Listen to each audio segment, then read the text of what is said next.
नमस्तेस्तु भगवन् विश्वेश्वराय महादेवाय त्र्यम्बकाय त्रिपुरान्तकाय त्रिकाग्निकालाय कालाग्निरुद्राय नीलकण्ठाय मृत्युञ्जयाय सर्वेश्वराय सदाशिवाय श्रीमान् महादेवाय नमः। ॐ नमः शम्भवाय च मयोभवाय च नमः शङ्कराय च मयस्कराय च नमः शिवाय च शिवतराय च। ॐ त्र्यम्बकं यजामहे सुगन्धिं पुष्टिवर्धनम् उर्वारुकमिव बन्धनान् मृत्योर्मुक्ष्यमामृतात्।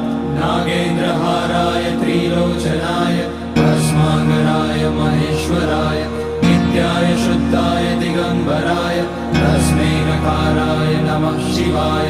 मन्दाकिनी सलिलचन्दन चर्चिताय नन्दीश्वर प्रमथनाथ महेश्वराय